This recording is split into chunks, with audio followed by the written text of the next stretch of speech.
সোহরাব হোসেন, আমি আপনার মন্তব্য শুনতে চাই। আমরা সংকট নিয়ে কথাই বলার সুযোগ পাচ্ছি না। আমি একটু আপনার কাছ থেকে, এটা বাংলাদেশে এখন যে ক্রাইসিস, যেমন প্রধানমন্ত্রী এই কথাটা উল্লেখ করেছেন যে অন্তর্বর্তী সরকারের সময় হামের টিকা আমদানি করা হয় নাই, সেই বিষয়ে কিন্তু আমরা আলোচনা আসলে দেখছি না। তো এখন আপনার কাছে কি মনে হয় যে অন্তর্বর্তী সরকার এত কাজ তারা করলো, এত সংস্কারের কথা আমরা শুনছি, কিন্তু এত গুরুত্বপূর্ণ একটা জায়গায় স্বাস্থ্য খাতে এরকম একটা মিস্টেক, সে বিষয়ে তো আমরা বিরোধী জোটের কাছ থেকে কোনো সমালোচনা শুনছি না। মানে আপনার এই প্রশ্নের উত্তর প্রসঙ্গে আরেকটি কথা বলা জরুরি। যখন যে সরকার চলে যায় সেই সরকারে আমরা কঠোর সমালোচনা করি, সে রাজনীতিকরা করেন, সংবাদ মাধ্যম করে, কিন্তু যখন ক্ষমতায় থাকে তখন আমরা খুব কম করতে পারি, অনেক সময় করিও না। যে কারণে সাংবাদিকদের বিরুদ্ধে এত অভিযোগ, এত সবসময় তো সত্য না কোনোটাই। কিন্তু ধরুন এই যে অন্তর্বর্তী সরকারকে এখন যেভাবে চিহ্নিত করা হচ্ছে সেটাও কতটা ন্যায্য, এটা প্রশ্ন করা উচিত।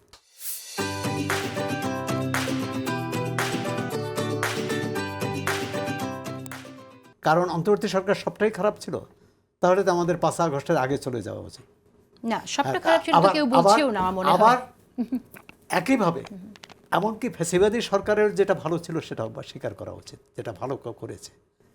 তাদের জনমানুষের কণ্ঠরোধ করেছে, রাজনৈতিক দলের উপর নিপীড়ন করেছে, কিন্তু তারা যদি যেটা ভালো কাজ করে থাকে সেটা স্বীকার করা উচিত।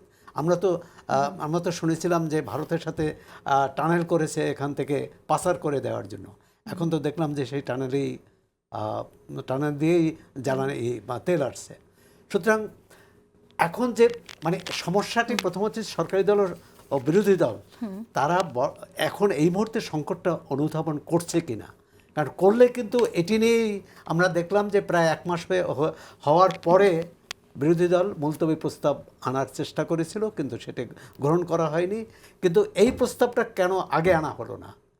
যে অন্য সব প্রশ্ন মুলতবি প্রস্তাব কখন আনে, যে একটা এতই জনগুরুত্বপূর্ণ সংসদের অন্য কার্যক্রম স্থগিত রেখে এটা নিয়ে আলোচনা করা উচিত, কিন্তু সেটি হয়নি।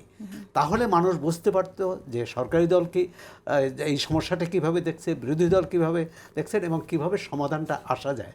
সরকারি দল এটা রনিও বলেছেন যে এটা ঠিক জ্বালানি সংকট তারা মোকাবেলা করতে পারেনি, অন্তত যে তদারকিটা করা দরকার। শুধু বলছে যে চুরি হচ্ছে, তা চোর ধরেছেও, কিন্তু যে আমরা যে 3 কিলোমিটার 4 কিলোমিটার লম্বা লাইন দেখলাম এবং 5 ঘন্টা 7 ঘন্টা পর্যন্ত যে গাড়ি নিয়ে বসেছিল, এটি সরকারের কোনো হবে না, মাথা ব্যথা হবে না। কিন্তু আমরা দেখি যে এই যে রাজনৈতিক যে একে অপরকে দোষারোপ প্রতিটি ক্ষেত্রেই আপনি দেখবেন যে মানে বিরোধী দল ভালো কথা বললেও কিন্তু সে সরকারি দল সেটাকে স্বাগত জানায় না, আবার সরকারি দল ভালো কাজ করলেও স্বাগত জানায় না। হ্যাঁ, আমরা গঠনমূলক সমালোচনার জায়গাটা একদমই দেখি না। 30 সেকেন্ডসে যদি অনেক কিছু বলতে দেখেন, এখানে সোশ্যাল মিডিয়া প্রোপাগান্ডার এই রাজনীতি যদি বন্ধ হয়ে যায় তাহলে বিরোধী দলের রাজনীতি 70% নাই হয়ে যাবে। ফলে এটা রাজনীতিটা হলো তাদের ডিফেম করা এবং গুজব নির্ভর। একটা রিউমার স্ক্যানার একটা মানে আপনার স্ট্যাটিস্টিক হলো সরকার 800-র মতো গুজবের শিকার হয়েছে, আর সেক্ষেত্রে জামাত গুজবের শিকার হয়েছে 250। এটা হলো রিউমার স্ক্যানার, আন্তর্জাতিক আপনার এই ফ্যাক্ট চেক অর্গানাইজেশন, তাদের স্ট্যাটিস্টিক। ফলে এখানে এই আপনার রিউমার ছড়ানো, ফটোকার্ড ছড়ানো এগুলোর কাছে জামাত শিবিরের এই তৎপরতার কাছে অন্য দল শিশু। হ্যাঁ, অন্য দলের তুলনায় চলবে না এখানে।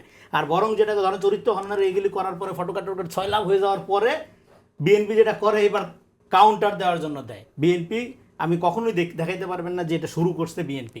এটা 5 তারিখের পরে এই ফটোকার্ড ন্যারেটিভ ভুয়া আপনার এই বট বাহিনীর রাজনীতি শুরুই করছে জামাত শিবির। এই সামান্য কাউন্টার দিয়ে লাভ কি, যদি সেটা কাজে না দেয়, বরং সবাই এটা বন্ধ করা উচিত। বন্ধ করার জন্য উদ্যোগ নিতে হবে। বন্ধ করার উদ্যোগের জন্য আবার বন্ধ করার উদ্যোগ নিতে গেলে বন্ধ করার উদ্যোগ নিতে তখন আবার মত প্রকাশের স্বাধীনতার কথা, এই যে সাইবার আইনের কথা বললো, সাইবার আইন আমরা হাসিনার আমলে দেখছি কিভাবে প্রয়োগ হয়েছে। ফলে এই ক্ষেত্রে একটা পুরা একটা আমি মনে করি যে যেরকম আপনার আমাদের ইন্ডাস্ট্রিয়াল পুলিশ আছে, শিল্প পুলিশ আছে, পর্যটন পুলিশ আছে, এরকম একটা সাইবার নিরাপত্তা বাহিনী। যেমন আমি সরকারের একটা কর্মচারী সমালোচনা করছে, অ্যারেস্ট করছে, নো, আমার নিরাপত্তা দিতে হবে। আমার নিয়ে যে ভুয়া ফটোকার্ড প্রত্যেকদিন প্রচার করা, আমি কার কাছে বিচার দিব? হ্যাঁ, একজন নারী ভয়ে নারীর এখন কথা বলে না, একটা ট্রমাটিক অবস্থা তৈরি হয়ে গেছে সোসাইটিতে, এগুলো বললে হবে নাকি? ফলে আমরা আশা করি এই ভুয়া ফটোকার্ড প্রচার বন্ধ হোক এবং এটার জন্য বন্ধ না করলে সমালোচনা সরকার নিয়ে। ধন্যবাদ।